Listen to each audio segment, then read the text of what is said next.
Kabanata 1281. Pero hindi niya ginawa. Ang pagbubuntis ni Sandy ay parang ticking time bomb na sumabog sa tabi ko na hindi ko nabantayan. Sa isang banda, ang ex na hindi ko maalis sa isip ko at buntis sa anak ko. Sa kabilang banda, ito ang babaeng gustong magpakasal sa akin. Hindi ko talaga alam ang gagawin ko. Tuwing nakikita kong umiiyak si Sandy, lagi kong naiisip si Pearl.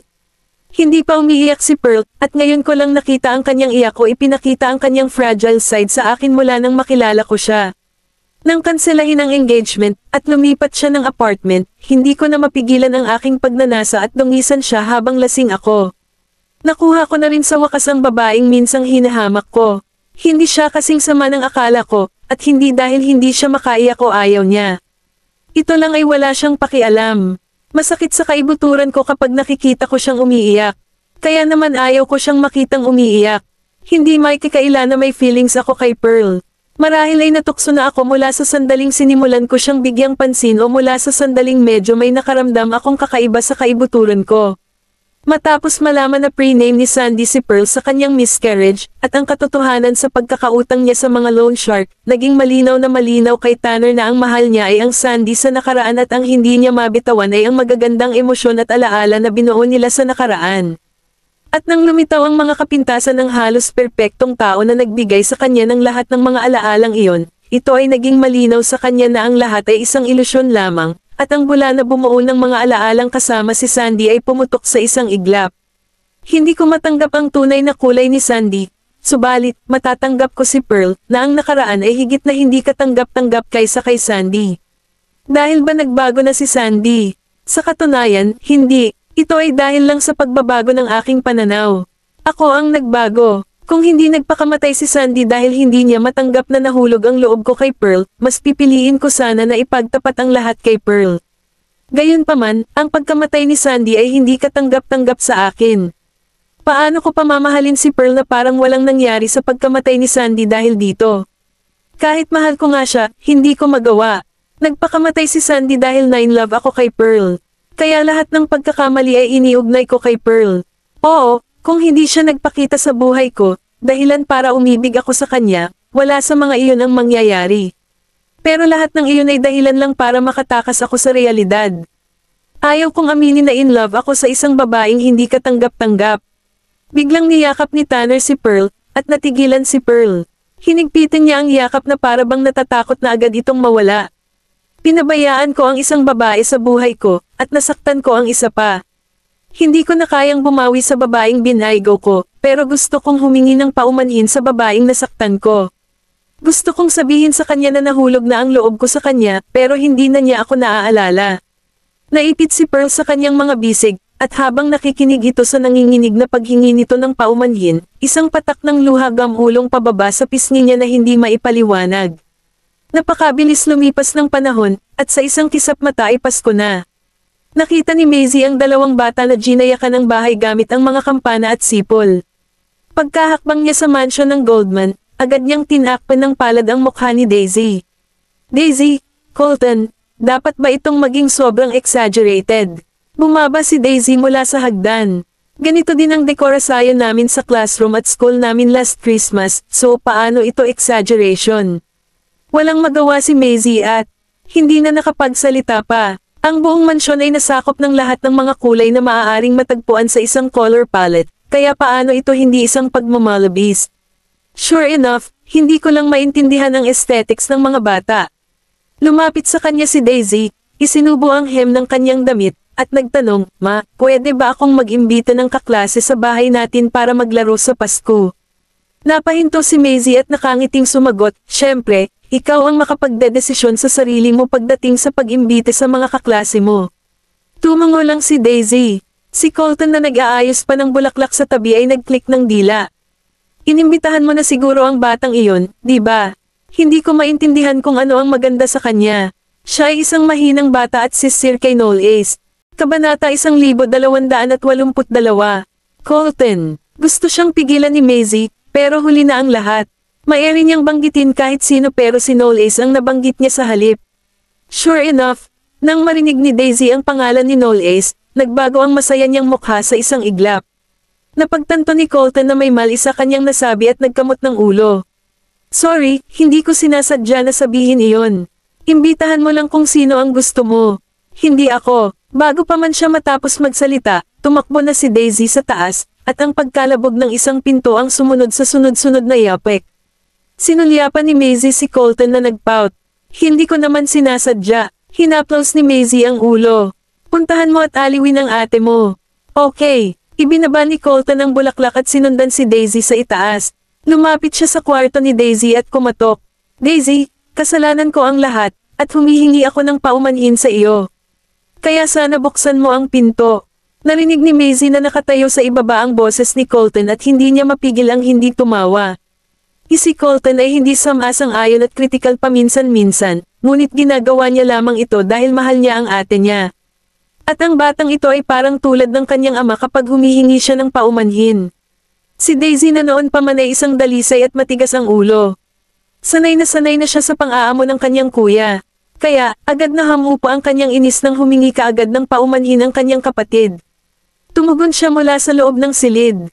Narinig na kita, ang haba naman ng paliwanag mo. Nag-cross arm si Colton at sumandal sa pinto.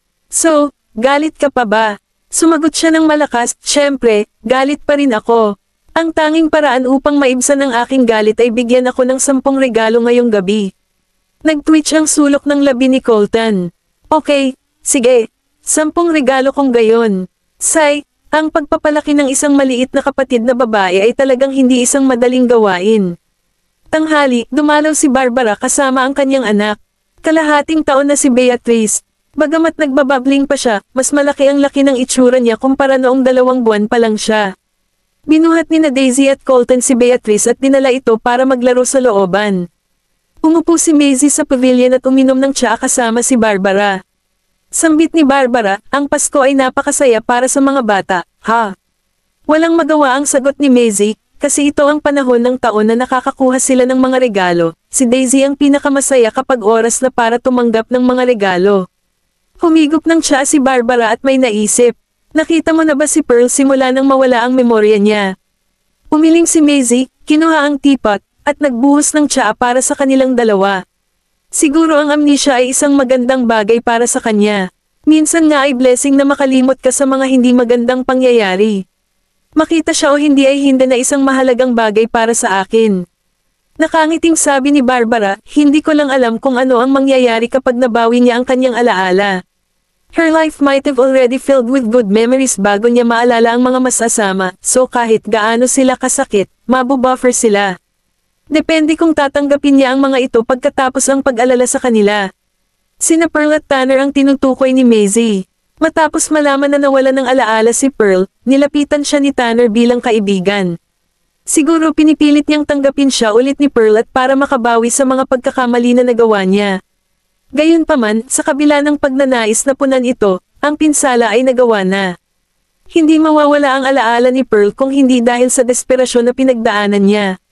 Kaya, ang mga pagsisikap ni Tanner na maging mabait at makabawi sa kanya ay mga kamay ni Pearl dahil lahat ay depende pa rin kung matatanggap siyang muli kapag nanumbalik na ang kanyang alaala. Sa gabi, ang mga bata ay nagsimulang maging abala, na tumutulong upang ayusin ang barbecue dinner sa bakuran.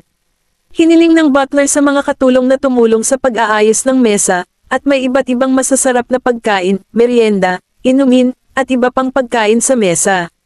Isang Mercedes-Benz ang pumarada sa labas ng gate ng Goldman Mansion. Nakita ni Daisy ang taong bumaba ng kotse at tumakbo ito ng may malawak na ngiti. Zephyr, dumating ka na. Ngumiti si Zephyr at iniabot sa kanya ang isang Christmas gift na inihanda niya. Merry Christmas, Daisy. Salamat, Zephyr. Nakangiting tugon ni Daisy at hinawakan ang kamay ni Zephyr. Pasok ka, samahan mo ako. Muling tiningnan ni Zephyr ang bodyguard sa kotse at sinabing, sunduin mo ako mamayang gabi. Kabanata 1283.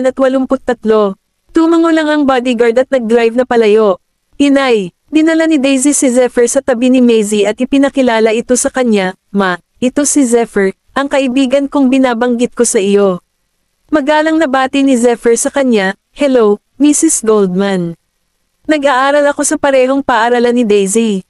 Kasalukuyan akong nasa ang ika-6 na baitang, at ang pangalan ko ay Zephyr Goslang.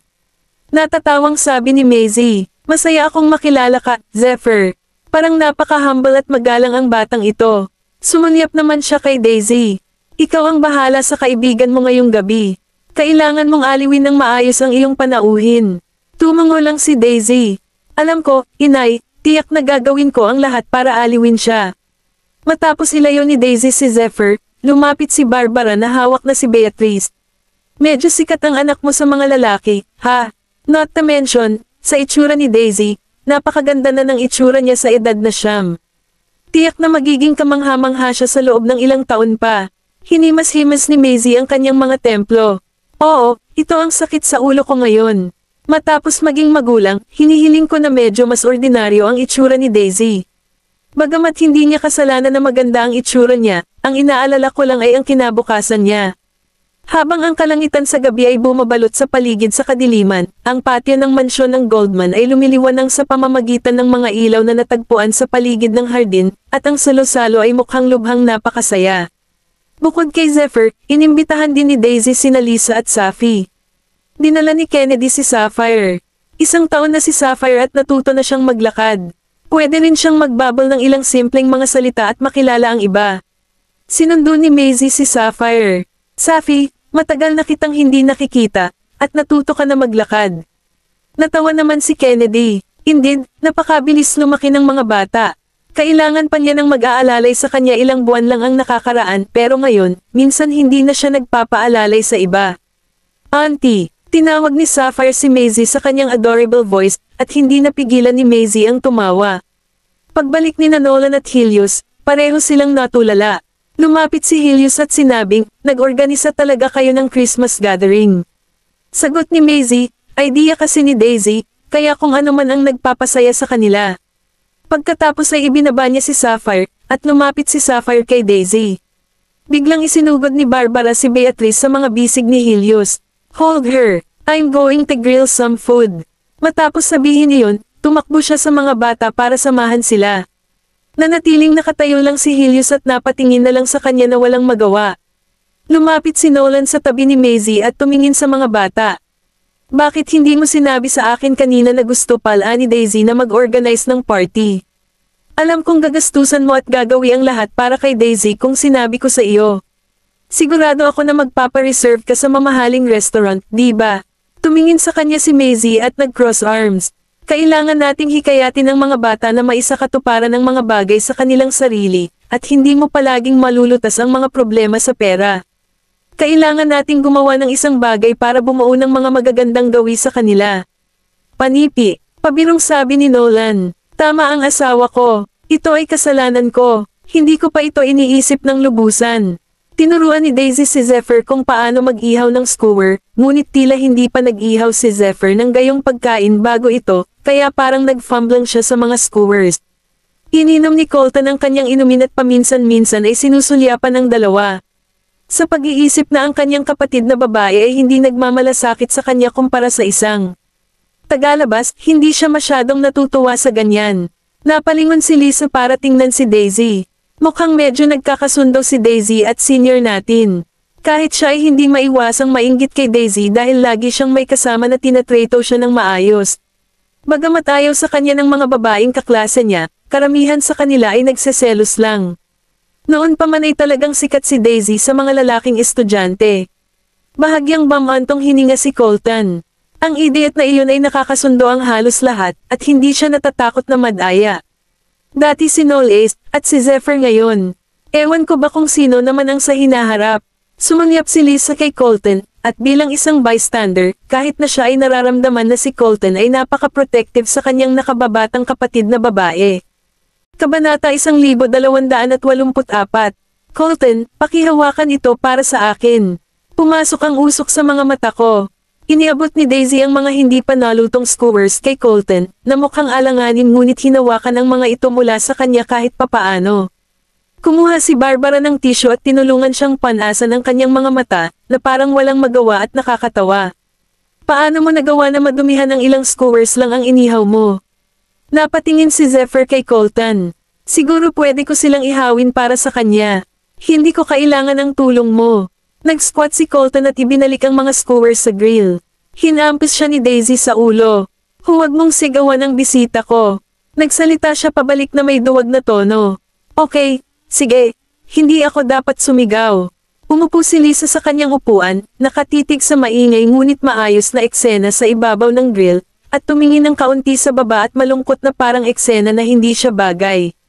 Ang Santiago Manor ay mukhang medyo malungkot at kumpara sa masiglang Goldman Mansion. Wala si Antonio dahil kailangan niyang harapin ang mga gawain ng kanyang kumpanya, kaya sina Mrs. Santiago at Pearl lang ang naghahapunan sa bahay. Nakakadalawang subo pa lang si Pearl nang bigla siyang makaramdam ng pagkahilo. Tinatakpan niya ang bibig at sumugod sa banyo. Pearl, may napansin si Mrs. Santiago, at bahagyang nagbago ang ekspresyon nito. Yumuko siya sa ibabaw ng gilid ng toilet bowl, nagsuka, at pagkatapos ay nag-flush ng toilet. Pagtayo niya, nakita niya agad si Mrs. Santiago na time na nakatayo sa pintuan. Pearl, paano? Gaano katagal na ba ang huling regla mo? Natigilan si Pearl sandali, at umiling siya. Alam ni Mrs. Santiago na wala siyang naalala, kaya walang saysay na tanungin niya ito tungkol doon, pero malinaw sa kanya na baka buntis ang anak niya. Isa wakas ay naputol na ni Pearl ang lahat ng kanyang mga ugnayan kay Tanner, ngunit ang pagkabuntis sa sandaling ito ay... Ang karma ay talagang isang bitch. Hinawakan niya si Pearl. Pearl, samahan mo ako sa ospital para magpa-check up bukas. Kung buntis ka talaga, makinig ka lang sa akin, at huwag mong ipaalam kay Tanner ang tungkol sa sanggol na ito. Sinasabi mo bang buntis ako? Nalitaw si Pearl. Hindi niya maintindihan kung paano siya nabuntis at bakit hiniling ng kanyang ina na huwag niya hayaang malaman ni Tanner ang tungkol sa sanggol. Ibinaba ni Mrs. Santiago ang ulo. Pearl, huwag ka na magtanong ng marami. Makinig ka lang sa akin. Ayaw niyang magkaroon ng kinalaman ang kanyang anak kay Tanner dahil sa batang ito. Hindi niya gustong masaktan ulit ang anak niya. Kinabukasan, dinala ni Mrs. Santiago si Pearl sa ospital para magpa-check up. At ang resulta ay 7 linggo na siyang buntis. Nalito si Pearl sa oras na nakita niya ang resulta. Buntis talaga ako. Nakaupo siya sa bench sa pasilyo, hindi pa rin siya makapaniwala sa nakabibiglang balita. Natapos ni Mrs. Santiago ang pakikipag-usap sa telepono at lumapit sa kanya. Pearl, gusto mo ba ang batang ito? Kung gusto mo ito, ang gagawin mo lang ay ipanganak ito. Tutulungan ka naming ng tatay mo na alagaan ito. Kung hindi pa nangyari ang mga ganyang insidente, hindi ko siya papayag ang manganak sa batang ito. Pagkatapos ng lahat, hindi pa siya nakakapag-asawa, so paano niya mapapangasawa ang sarili niya sa isang magandang pamilya na may isang bata sa hinaharap? Pero ngayon, hindi ko na wish na magpakasal pa si Pearl. Kung gusto niyang panatilihin ang bata, at least ang bata ay makakasama niya sa hinaharap. Mukhang manhid si Pearl. Ako, hindi ko alam, nanay. Hindi ako handa para dito. Paano ako nabuntis? Hindi ko talaga maalala. Niyakap siya ni Mrs. Santiago, at namula ang mga mata nito. Ang kawawa kong anak, hayaan mo na lang kung wala ka. Talagang maalala. Lagi mo akong kasama. Medyo kumalma si Pearl. Yumuko siya, ibinaba ang tingin, at hindi nagsalita ng matagal. Tanghali, pinuntahan ni Tanner si Pearl sa Santiago Manor at nagdala ng maraming regalo. Walang malay na nakaupo si Pearl sa sofa, at hindi siya nakikinig sa sinabi ni Tanner. Pearl, mahina niyang tinawag ang pangalan nito. Itinaas ni Pearl ang ulo para tumingin sa kanya, nakita lang niya itong nakasquat sa harap niya, hawak ang likod nito medyo malamig ang kamay. Ano bang problema, hindi mo ba gusto ang mga regalo? Kabanata 1285. Napatingin si Pearl kay Tanner at hindi nagsalita kahit isang salita. Buntis ako. Pero hindi ako pinapayagan ni nanay na sabihin ito kay Tanner. Sinabi ni Tanner na nasaktan niya ang isang babae bago ito, ngunit patuloy siyang humihingi ng paumanhin sa kanya. Ang mga bagay na ito ay patuloy na muling naglalaro sa kanyang isipan tulad ng isang fragmentary video. Kahit wala siyang maalala, patuloy pa rin siyang nakakaramdam ng kabigatan sa loob ng kanyang dibdib na nagpapahirap sa kanyang paghinga. Pearl, ano ba ang nangyayari sa iyo? Gusto ni Tanner na hawakan ang pisngi nito, pero bigla niyang ikinulong ang kamay nito. Medyo napapagod ako. Gusto kong magpahinga. Nagyelo ang kamay niya sa kalagitnaan, ilang pulgada lang ang layo sa mukha nito. Ngunit nang marinig ang sinabi ng babae, dahan-dahan niyang inalis ang kanyang kamay at hindi niya maiwasang mahigpit itong ikuyom. Maya-maya pa, tumayo siya na nakangiti. Sige magpahinga ka na. Dadalawin na lang kita sa ibang araw. Nang paalis na si Tanner sa manor, napatingin si Pearl sa likod nito at hindi alam ang iisipin. Sa paliparan ng Baseburg, bumaba ng kotse si Maisie, nakita niya si Seiday na naglalakad palabas ng exit dala-dala ang kanyang mga bagahe. Hindi niya nakita Seiday ng halos 1 taon, at nagkaroon ng ilang mga pagbabago sa kanyang hitsura. Mas mahaba ang buhok niya kaysa dati, at ang hanggang balikat na buhok ay nahati sa gitna. Dati ay mukha siya tomboy, pero mukha siyang babae ngayon. Lumapit sa kanya si Seiday. Ma'am, nakabalik na po ako. Maligayang pagbabalik. Aagawin na sana ni Maisie ang mga bagahe ni Seiday sa kanya nang agad siyang pigilan nito. Ma'am, ako na lang po. Maayos niyang inilagay ang kanyang mga bagahe sa trunk at saka sumakay sa kotse kasama si Maisie. Tinanong ni Maisie si Seiday tungkol sa kanyang mga magulang habang nasa loob sila ng kotse, at si Seiday ay nanahimik ng maikling sandali bago ipinaliwanag, bumuo na sila ng bagong pamilya. Nasanay na ako sa malayang paggala, kaya ang pagtira kasama sila ay hindi akma sa lifestyle ko. 4 na ang anak ng kanyang mga magulang ngayon at matagal na niyang nakalimutan ang batang inabandona nila. Ang biglaang paglitaw nito sa kanila ay hindi isang kaaya-ayang sorpreso kundi napakalaking presyon. Noong araw, hindi niya makuha ang dahilan kung bakit siya iiwan ng kanyang mga magulang ng malupit. Hindi niya alam kung bakit, hanggang sa makilala niya ng personal ang kanyang mga magulang. Ito ay dahil sa nagdusa ang kanyang mga magulang na palakihin ang lahat ng kanilang mga anak, kaya maaari lamang nilang ibenta siya sa iba partido para sa mga gastusin sa pamumuhay na lubos nilang kailangan. Ang muling pagpapakita ng batang ibinebenta nila noon ay naging komplikado lamang sa mga bagay at emosyon sa loob ng pamilya. Tumingin sa kanya si Maisie. Hindi na kailangan. Ang Goldman Mansion ang magiging bahay mamulang ngayon. Maaari kang manatili at manirahan dito kasama naming.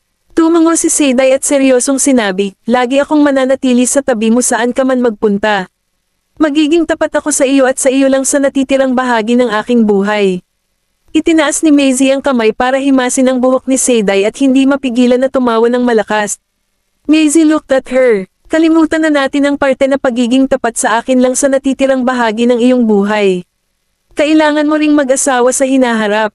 Hindi ako mag-aasawa. Nang makitang seryoso si Seiday, huminto si Maisie sa panunokso sa kanya. Okay, kung ano man ang gusto mong gawin ay gawin mo.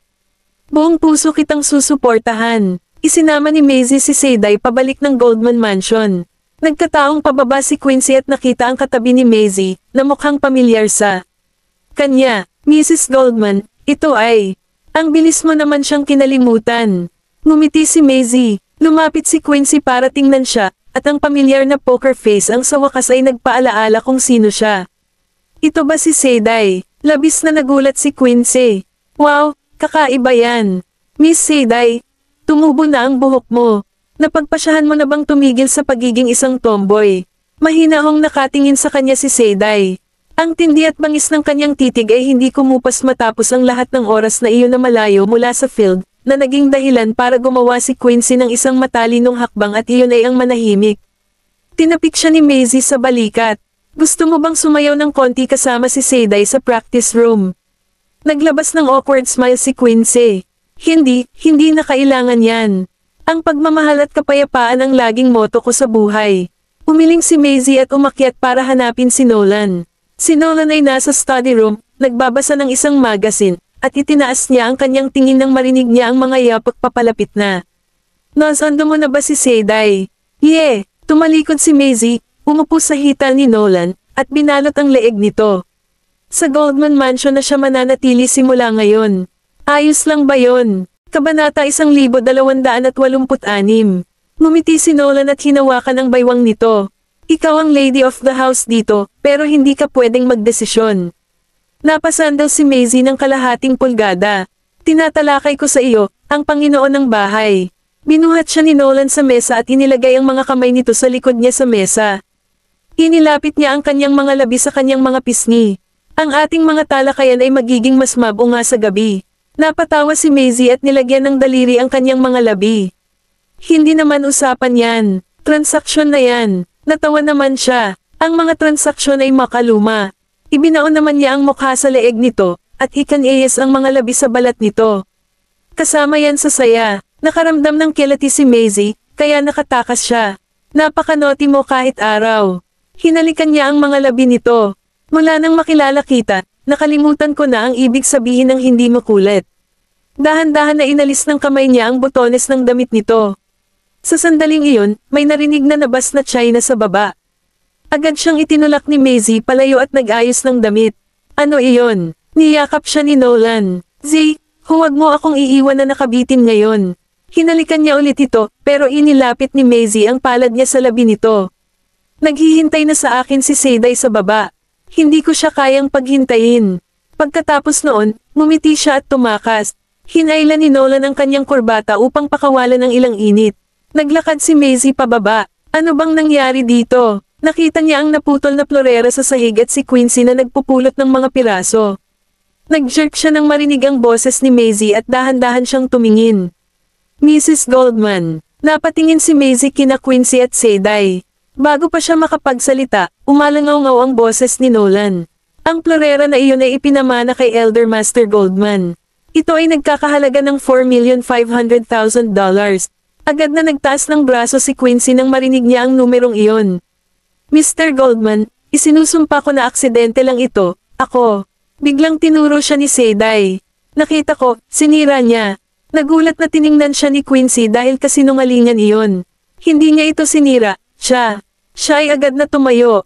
Mr. Goldman, hindi talaga. Babawasin natin ito sa sweldo mo. Tiningnan siya ni Nolan ng walang emosyon. Iyon ay dahil sa paggambala sa kanya. Nakatayo doon si Quincy na parang estatwa. Hindi maiwasan ni Maisie nang matawa ng lumapit kay Seiday. Kunin mo na ang bag mo. Tumango si Seiday at tumingin kay Quincy na may panunuya sa mukha. Muntik nang himatayan sa galit si Quincy. Sobra na yon. Mr. Goldman, tingnan mo siya. Gusto pa sanang magreklamo ni Quincy ngunit mukhang inis si Nolan. Hindi mo kaya ang isang babae. Hindi nakapagsalita si Quincy. Makalipas ang ilang araw, dumaan si Maisie sa study at narinig ang boses ni Quincy. Narinig ko na umalis na si Antonio Santiago sa board ng La Perla at iniabot na ang kanyang shares sa deputy director. Sa tingin ko, magmamigrate na ang mga Santiago sa ibang bansa. Isinara ni Nolan ang kanyang file at inilagay sa desk. Isa itong kawalan. Pumasok si Maisie sa kwarto, sabay tingin sa kanya ng dalawa. Kailan ba yon? Sagot ni Quincy, 2 days ago. Nasa news na yan. Inihayag ni Antonio na aalis na siya sa board ng mga direktor ng La Perla at iniabot ang posisyon sa kanyang kaibigan. Nagtaas ng kilay si Maisie. Bakit nga ba sila magmamigrate out of the blue? Sino ba naman ang nakakaalam? Nagkibit balikat si Quincy. Siguro kailangan lang nila ng bagong environment. Si Antonio ay nagtrabaho sa kanyang buong buhay, kaya hula ko siya ay magre-retiro ng mas maaga. Pagkaalis ni Quincy, iniunat ni Nolan ang kamay niya, dinala siya sa kanya, at tinitigan siya. Ano bang problema? Kabanata 1287. Umiling si Maisie at umupo sa kanyang kandangan. Iniisip ko lang na sayang lang. Si Antonio Santiago ay lubos na isang malaking pangalan sa industriya ng alahas. Siya ang nagtatag ng La Perla mahigit 30 taon na ang nakalilipas at naisip na maipapasa niya ito sa kanyang anak na babae, ngunit malamang na hindi niya naisip na mapupunta ito sa iba. Itinulak niya ang buhok nito sa likod niya. Siguro alam ni Antonio na maganda ang takbo niya, pero hindi siya nagturo o naglaan ng sapat na oras sa kanyang anak na babae. Pagkatapos ng nangyari, ang katanyagan at kapalaran ay hindi na kasing halaga ng pamilya. Napahinto si Maisie at napatingin kay Nolan. Kung si Daisy iyon, ikaw ba? Yes, ibinaba ni Nolan ang ulo at hinalikan ang noo nito, saka samandal palapit sa kanya. Kaya kung talikuran ang katanyagan at kapalaran basta ikaw ang nasa akin. Nagluha ang kanyang mga mata.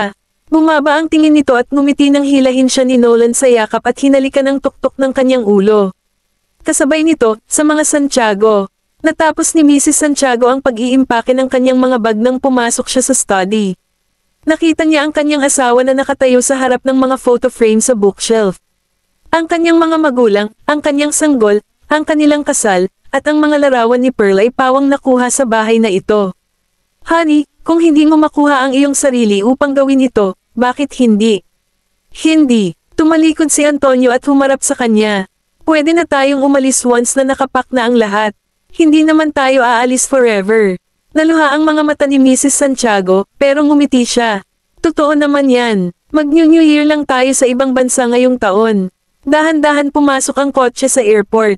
Si Pearl at ang kanyang ina ay nakaupo sa upuan sa likod habang nakatingin siya sa bintana. Ang mga dumadaang tanawin ay parang mga eksena sa isang pelikula. Hinawakan ni Kamala ang kamay nito. Pearl, once na nasa abroad na tayo, hahanapin ko ang pinakamagandang doktor na magtatrabaho sa mukha mo, kaya huwag kang mag-alala. Napalingon si Pearl sa kanya, ngumiti, at tumango. Sa kabilang banda, sumugod si Tanner sa airport nang malaman niyang aalis na si Pearl. Ipinarada niya ang kanyang kotse sa pasukan sa airport at tumakbo sa departure hall, hinahanap si Pearl sa mga karamihan ng tao. Kinuha niya ang kanyang telepono, ngunit ang kanyang telepono ay pinatay. Ibinaba niya ang braso, kinakabahan siya na para bang sisubog na siya. Umupo si Pearl sa departure hall na nakasuot ng sombrero. Natakpan ng kanyang buhok ang gasa sa kanyang mukha. Ipinatong niya ang kamay sa tiyan niya, malalim ang iniisip. Nang tawagin na ang kanilang pagsakay, kinuha ni Kamala ang bag niya. Halika na, kailangan na nating sumakay. Tumango si Pearl at sumunod sa kanyang mga magulang sa gate. Makalipas ang 2 buwan, inayos ni Maisie na magpahinga ang lahat ng tao sa Seoul isang araw bago ang bagong taon. Lahat sila ay umalis ng tanghali, ngunit umalis siya matapos ubusin ang kanyang trabaho. Nang isara niya ang kanyang pinto, nakita niya si Kennedy na lumapit. Tito Candy, bakit nandito ka pa? Naiwan ko ang bag ko sa opisina at bumalik para kunin ito. Tinignan niya ito. Pinaalis mo ang lahat pero nanatili ka para magtrabaho sa halip. Ngumiti naman siya. Ako ang may-ari, kaya kailangan kong maging responsable. By the way, Tito Kennedy, dalhin mo si Tita Samantha para sa dinner sa amin sa New Year. Lumapit siya kay Nolan na naghihintay sa labas ng kotse nito pagkalabas ng office building. Nakasuot at black coat siya pero wala siyang kurbata, at walang butones ang collar niya. Lumapit siya, bakit hindi ka naghintay sa loob ng kotse? Kabanata 1288. Inilabas ni Nolan ang braso niya at hinayla siya. Kasi gusto kitang yakapin. Natawa siya at pinatag ang collar nito gamit ang kamay niya. Maaga pa naman, may gusto akong puntahan bago tayo umuwi. Tumango si Nolan at hinawakan ang kamay nito. Sasama na ako sa inyo. Bumili si Maisie ng 2 bouquet ng white roses mula sa florist at dahan-dahan na pumasok sa libingan. Naglakad siya papunta sa puntod ng kanyang mga magulang dala ang mga bouquet. Tay, nanay, lumipas na naman ang 1 taon. Dati galit ako sa New Year's dahil hindi ako kabilang sa pamilyang iyon, pero hindi na. Nanay na ako ngayon, at may asawa na akong nagmamahal sa akin, kaya hindi mo na kailangang mag-alala tungkol sa akin anymore. Bumaba ang tingin ni Maisie, huminga ng malalim para hindi umiyak, at ngumiti sa mga litrato. Pabalik, sumandal si Maisie sa balikat ni Nolan habang niyakap siya nito at hinalikan ng tuktok ng ulo niya. Nakaparada ang kotse sa harap ng mansion, at maririnig agad ang boses ni Daisy pagkalabas ni Maisie sa sasakyan. Nanay, bumalik na sina Waylon at Lolo. Tumawid siya, tumalon sa kanyang mga bisig, at masayang tumingin. Nagulat ka ba? Natawa si Maisie at pinisil ang ilong. Alam ko na ito, nagpout si Daisy. Pumasok sa bakuran sina Waylon at Yarek. Parehong nagulat sina Maisie at Nolan nang makita nila si Yarek. Hinaplos ni Yarek ang ulo ni Waylon at tinaasan sila ng kilay. Ano, nagulat ka ba na makitang kasama ko ang anak mo? Natatawang sabi ni Nolan. Nandito ka lang para sa libreng pagkain. Napakunot-noo si Maisie. Kung nandito si Yarek, malamang na dito sina Madam Hathaway at Zyla. Tulad ng inaasahan, si Madam Hathaway ay nakikipag-chat ng maayos sa kanyang mga apo sa sala kasama sa tabi niya si Zyla. Nolan, Maisie, bumalik na kayo. Ibinaba ni Nicholas ang kanyang teacup. Lumapit si Maisie kay Madam Hathaway at ngumiti. Nagkita na naman tayo, ma'am. Bulong ni Nolan sa tenga niya, dapat tawagin mo siyang Lola. Napahinto muna si Maisie. Napatawa si Madam Hathaway. Okay lang, hindi naman importante. Hindi naman ako kasal sa matandang iyon. Mas gusto ko ang ma'am. Medyo naalangan si Maisie. Lumapit si Nicholas na nakatungkod kasama si Quincy. Pamilya ka pa rin naming. Dinampot ni Madam Hathaway ang kanyang teacup at mahinahong sinabi, inaasahan ko iyon nung bata pa ako, pero hindi na ngayon. Masaya ako na hindi ako nakasal sa matandang iyon. Si Titus, na madaling mag-init ang ulo, ay nanahimik lamang. Tila si Madam Hathaway lang ang may kakayahan kontrolin siya. Noong bisperas ng bagong taon, sabay silang lahat na umupo para sa hapunan kasama sina Quincy at Seday. Ito ay isang masiglang kaganapan. Binalatan ni Waylon ang ilang sugpo para sa kanyang kapatid na babae, at tiningnan siya ni Colton. "You're spoiling her again." Inilabas ni Daisy ang dila sa kanya. Walang magawa si Waylon. Hindi ka maaaring manalo sa isang argumento laban sa kanya. Pinilit ni Colton na huwag tumawa. May narinig si Daisy at lumingon para tumingin sa kanya. "Nagbibiro ka lang." Hindi mapigilan ni Madam Hathaway na mapangiti habang pinapanood ang kanilang pakikipag-ugnayan. Ang energetic kasi ng mga anak ni Nolan at Maisie. Iniabot ni Titus ang pagkain sa kanya. Si Daisy ang madaldal. Mas katulad ni Nolan sina Colton at Waylon. Sabi ni Titus, "Kung mahilig ka sa mga bata, magpagawa ka kay Yarick at Zyla." Nagulat si Zyla, saka tumingin kay Yarick nang ngumiti. "Naglalaan kami ng oras." Kabanata 1289. Mahinahong idinagdag ni Nolan, wala talagang dahilan para maging balisa sa isang matandang lalaki na madalas tumakbo. Magalang nang ngumiti si Yarick habang nagtatawanan ang lahat. Nang marinig nila ang tunog ng paputok, ibinaba ni Daisy ang kanyang kutsara. "Waylon, Colton, bilisan ninyo. Panahon na para sa paputok." Inilipat ng mga bata ang paputok sa pinto, at tinulungan sila ni Quincy na sindihan ang mga ito. Sa sandaling pumutok ang paputok pataas, masayang nagtawanan ang mga bata. Tumayo si Maisie sa bakuran at pinagmasdan ang pagputok ng paputok, saka muling tumingin kay Nolan na nakatingin sa kanya. Walang ilaw sa loob ng tahanan. Tumingin si Tanner sa bintana. Ang abalang kalye ng lungsod ay mukhang malungkot tulad ng kanyang puso.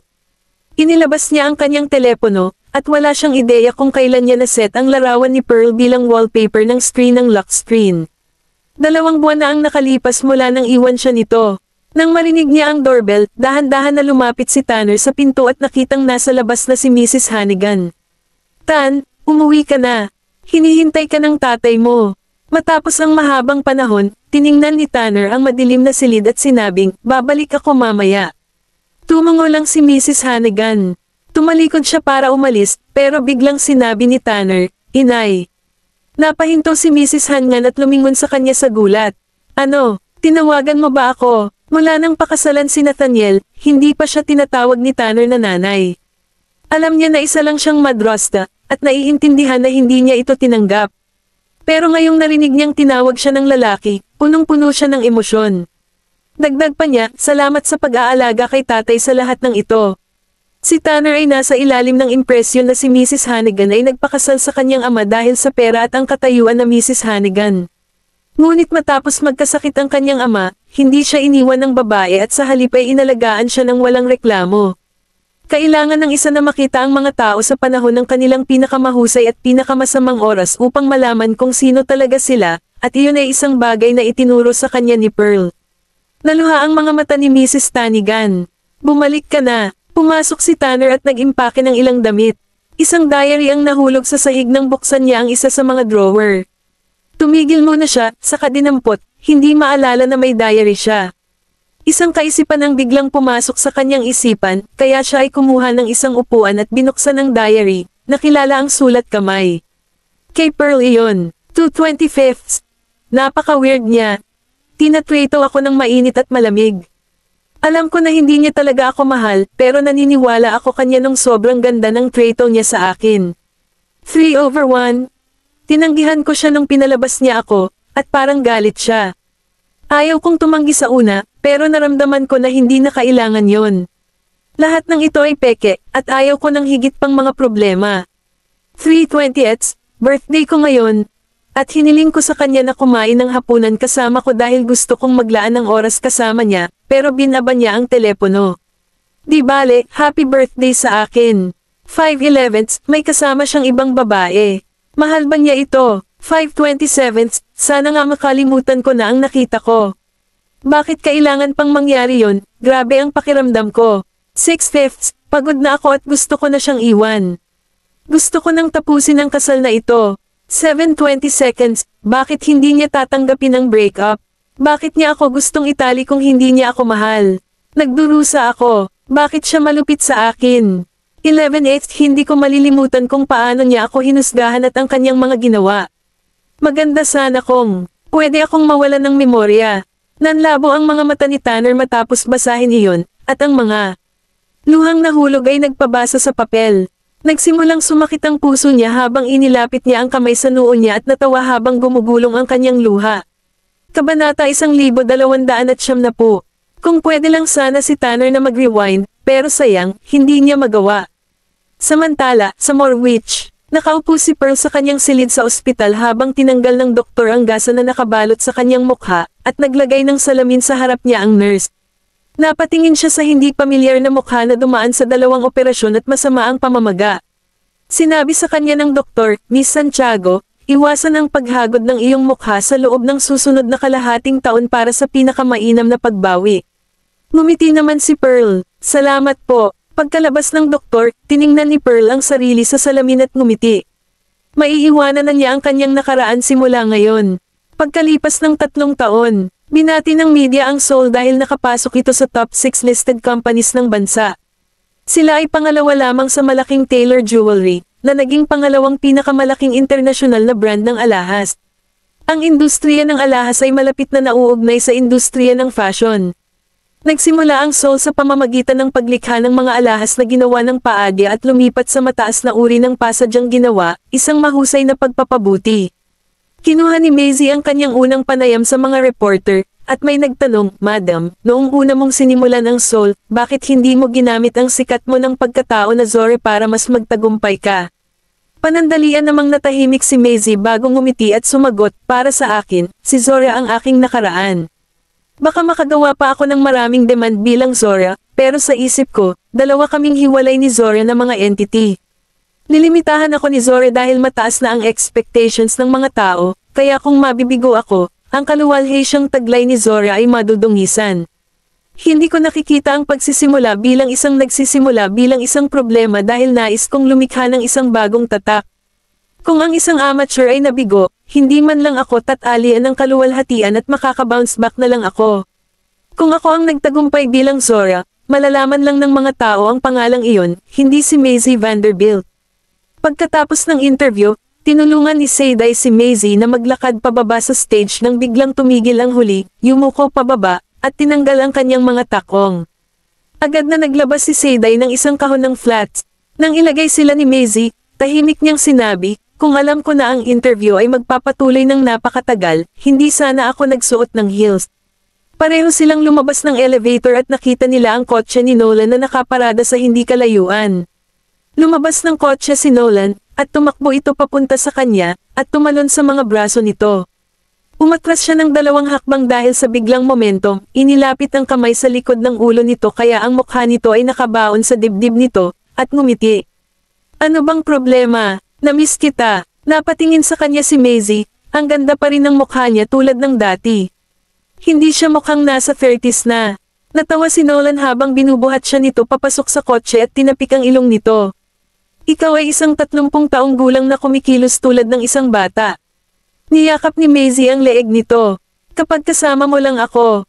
Maliban sa pag-aalaga ng mabuti sa kanilang balat, ang mga kababaihan sa kanilang 30s ay kailangang magkaroon ng isang mahusay na estado ng isip. Pwede siyang maging bata kapag mahal na mahal siya ng kanyang asawa. Habang dahan-dahan ang sasakyan patungo sa Goldman Mansion, nakita ni Maisie ang mga nagkalat na billboard at advertising boards ng Seoul, at siya ay kontento.